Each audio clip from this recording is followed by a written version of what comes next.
Hello everyone, good morning. তোমরা সবাই কেমন আছো? আশা করি তোমরা সবাই খুব ভালো আছো, আর আমিও খুব ভালো আছি। আমার আরেকটি নতুন ভিডিওতে তোমাদের অনেক অনেক ওয়েলকাম। তো আজকে সকালবেলায় ঘুম থেকে উঠে গেছি। ঘুম থেকে উঠে আগে মুড়ি কলা খেয়ে নিয়েছিলাম, কারণ হচ্ছে সকালবেলাতে না খেলে ভাত খেতে খেতে অনেক লেট হয়ে যাবে। তো এখন বাজে প্রায় 8টা, সাড়ে 8টার মতো বাজে।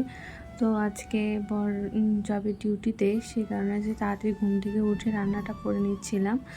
আর অনেক দিন হয়ে গেল, তাও 2-3 দিন হয়ে গেল আমি তোমাদের সঙ্গে কোনো রকম ভিডিও শেয়ার করতে পারিনি। তো তার জন্য হচ্ছে সরি, আমার শরীরটা বেশ ভালো ছিল না, সেই কারণে তোমাদের সঙ্গে ব্লগ ভিডিও শেয়ার করতে পারিনি। আর এইদিকে আজকে আমি করছি ঝিঙে পোস্ত বলবো না, আজকে আমি তিল বাটা দিয়ে করবো। তোমাদের সঙ্গে সেই রেসিপিটা শেয়ারও করব। দেখো কিভাবে করি, এটা আমি নতুন এক্সপেরিমেন্ট করেছি যে তিল দিয়ে খেলে কীরকম লাগে। তো প্রথমে জিরা সম্রার আর লঙ্কা দিয়ে, তারপরে ঝিঙাটাকে দিয়ে, তারপর লবণ হলুদ দিয়ে দিয়েছি। তারপরে একটু ঝিঙাটাকে ভাজা ভাজা করব। আর ঝিঙের মধ্যে যেহেতু জল বেরোয়, সেই জন্য আর এক্সট্রাভাবে জল দেওয়ার বা সেদ্ধ করার কোনো প্রয়োজন নেই। ওর জল দিয়ে ও সেদ্ধ হয়ে যাবে। তো দেখো আমি হচ্ছে ওই তেলের মধ্যে ঝিঙাটাকে ভেজে নিচ্ছি, আর বেশ নরমও হয়ে যায়। আমি হচ্ছে পটল সব কিছু পোস্ততে তো সবাই খায়, কিন্তু আজকে ভাবলাম যে তিল বাটা দিয়ে করি, সর্ষে দিয়েও খায়। তারপরে দেখো ঝিঙেটা ভাজা ভাজা হয়ে গেলে ওর মধ্যে জিরা আদার পেস্ট দিয়ে দিলাম। ওটা দিয়ে একটু ভাজা ভাজা করে নেব, যতক্ষণ না আর কি ওই কাঁচা মশলাটার গন্ধ যাচ্ছে।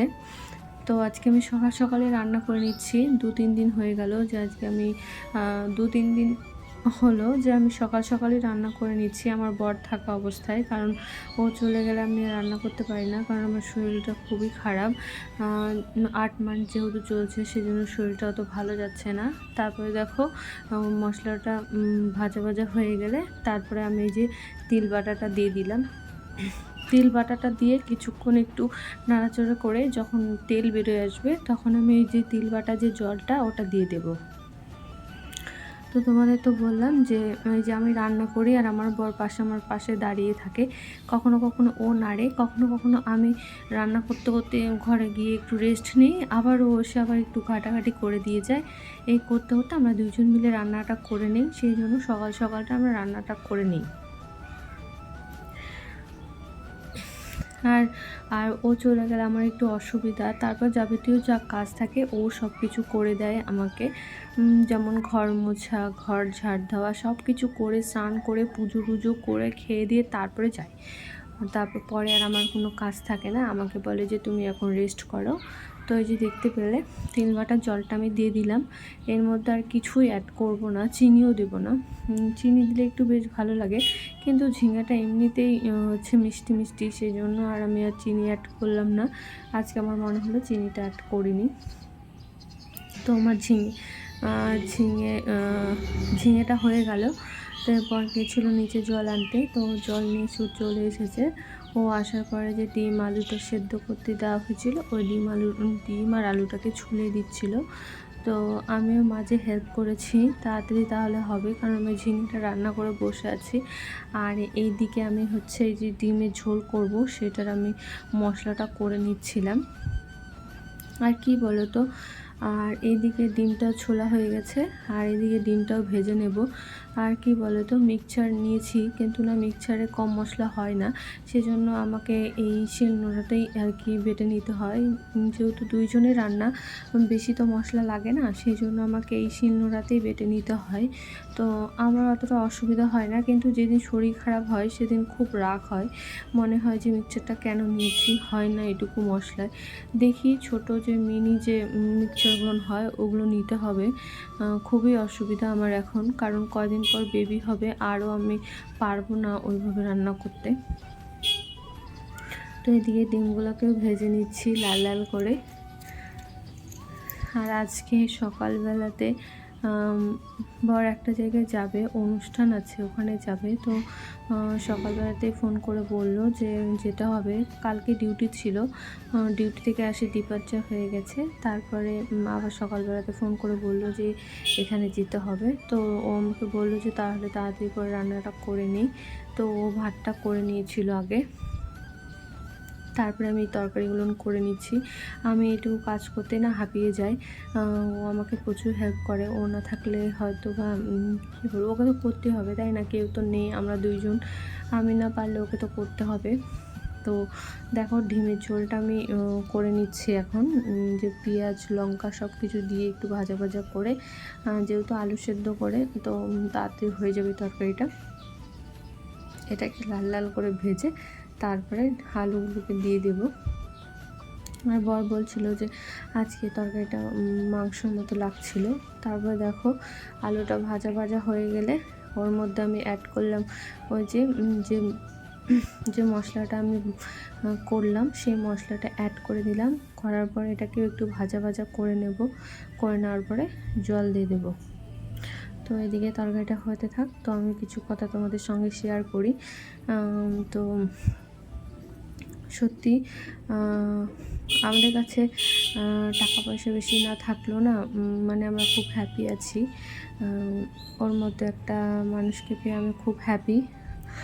প্রকাশ্যে বলতে চাই না, কারণ কিছু কিছু লোকের আবার হিংসা হয় এগুলো কথা শুনলে, সেই কারণে কোনো দিন বলি না ওর বিষয়ে কিছু। সত্যি আমরা খুব ভালো আছি এখানে। আর এই সময়টাতে না সত্যি মানে ও যে আমাকে এত পরিমাণে হেল্প করবে আর এতটা সাপোর্ট করবে আর এতটা ভালোবাসা দেবে আমি সত্যিও ভাবিনি কোনো দিনও। কী বলবো, ও বিষয়ে যত বলবো তত কম হয়ে যাবে। তো থাক, এখন আজকে এই পর্যন্তই বললাম, আবার নেক্সট কোনো দিন আবার বলবো রান্না করতে করতে তোমাদের সঙ্গে। তো দেখো আমার আলুটাকে যে মশলা দিয়ে কষানো হয়ে গেছে, একটু জলও দিয়ে দিলাম, কারণ মশলাটা পুড়ে পুড়ে যাচ্ছিলো, সেই কারণে একটু হালকা পাতলা একটু জল দিয়ে দিলাম। জল দেওয়ার পরে আবার একটু হালকা পাতলা একটু কষিয়ে নিয়ে তারপর জল দিয়ে দেবো। আর আজকে প্রচণ্ড শরীর খারাপ, শরীর খারাপ বলতে ও না সত্যি তরকারি রান্না করতে পারে না, আর রান্না করলেও আমি খেতে পারবো না, সেই কারণে ও রান্নাটা করে না। বলে যে আমি তোমাকে কি কি করে দিতে হবে, কি হেল্প করতে হবে সব কিছু করে দেব। আর জানো তো আমার এই সময়টাতে মাথা প্রচণ্ড ঘুরছে, তো ও না আমি যখন রান্না করি তো ওখানে দাঁড়ায় থাকে। ও হচ্ছে ওর প্রবলেম কি, রান্না করতে করতে ওর হাঁচুটা বেশি হয়, সেই কারণে রান্নাটা করতে পারে না। ও চেষ্টা করে, ও বলে আমি সব করে দেব, কিন্তু এই যে রান্নাটাই তো না, সেজন্য আমি ওকে রান্নাটা করতে দেই না। মানে ভাতটা করে নেয় শুধু, তারপর আমি তরকারি সব কিছু করে নেই। তো প্রত্যেক দিনই তাই হয় আমার। যেদিন এই যে মাছ ডিম এগুলো হয় না, সেই দিনই বেশি শরীর খারাপ করে। তাই বর বলছিল যে তোমার যেদিনই আলুর তরকারি হয় বা মাছের ঝোল ডিমের ঝোল এগুলো হয়, সেই দিনই তোমার মাথাটা বেশি ঘোরায়। সত্যি তাই, জানি না কেন নিরামিষের দিন আমার একটু মাথা ঘোরায় না, আর এই সময়টাতে নিরামিষ আমার বেশি ভালো লাগে খেতে। মাছ মাংসটা খুব কম ভালো লাগে। তো আমার যেদিন খেতে ইচ্ছা করে সেদিন আমি আমার বরকে বলি যে তুমি নিয়ে আসো, তো ও নিয়ে আসে। যেদিন আমার মনে হয় ইচ্ছে হয় যে আমি রান্না করব, করতে পারবো, খেতে পারবো, সেই দিনই বলি। যেমন আজকে সকালে বললাম তো আজকে ডিম নিয়ে আসো, কালকে তো সোমবার গেছে, আজকে মঙ্গলবারে আজকে ডিম খাবো।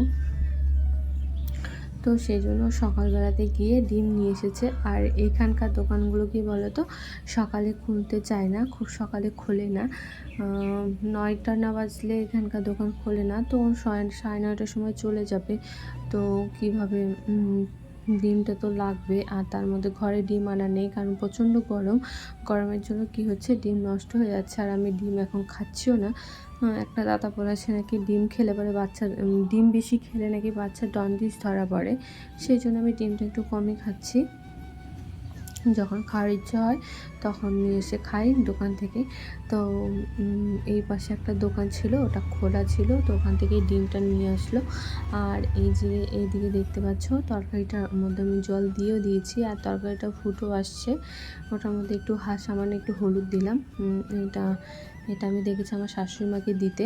প্রত্যেকটা তরকারিতে যখন ঝোল দিয়ে দেয় তখন একটু হালকা করে হলুদ দিয়ে দেয়, তাহলে কালারটা ভালো আসে। তো ওখান থেকেই শেখা আমার। তো তরকারিটা আজকে গ্রেভি করব, মানে বেশি ঝোল করব না। তো এই তরকারিটা দিয়ে দেন আর লুচিও ভালো লাগে, রুটিও ভালো লাগে। তো দেখো আমার রান্না করে আমি না শুয়ে পড়েছিলাম, আমার একটু ভালো লাগছিল না। আরও স্নান করে এই যে খেতে বসেছে, খাওয়া দাওয়া করে এই যে রেডি হয়ে এখন চলে যাচ্ছে। ও আমাকে বলছে তুমি রেস্ট করবা আর কিছু কাজ করবা না। তো আমি সত্যি তাই, ও চলে যাওয়ার পরে আমি টানা 2 ঘন্টা ঘুমিয়েছিলাম। তারপরে ও বারে বারে আমাকে ফোন করছিল যে খেয়েছো কি না। তো আমি খেয়েছি প্রায় 11টা, সাড়ে 11টার সময়, যখন শরীরটা ভালো লাগলো। আর এই যে ওর প্রোগ্রাম হচ্ছিল দেখতেই পেলে। তারপরে দেখো এটা বিকেলবেলাতে আমি এই যে 1 মাস আগে গাছটা এনেছিলাম, তোমাদের বলেছিলাম যে লঙ্কার গাছ হয়েছে আমার। তো দেখাবো এই যে লঙ্কার গাছে দেখো লঙ্কাও হয়েছে। ভীষণ ভালো লাগে কোনো গাছ নিয়ে আসলে, যদি গাছে কোনো ফল হয় ভীষণ ভালো লাগে, ফুল ফল দুটোই। আর এই যে তোমাদের দাদাভাই দেখো চলে গেল ওর কাজে। আর এদিকে প্রচণ্ড মেঘ করেছে। আমি ওকে বললাম যে আজকেও তুমি খেলতে পারবে না। বলছে ঠিক আছে, কোনো ব্যাপার নেই, চলে আসবো। আর এখন না এই বিকেলবেলাতে প্রচণ্ড পরিমাণে মেঘ করে আর বৃষ্টি হয়। এই সামান্য একটু বৃষ্টি হয় আর বৃষ্টি থাকে না। তো আজকের ভিডিওটা আমার এই পর্যন্তই। ভালো লাগলে অবশ্যই লাইক সাবস্ক্রাইব করে দিও।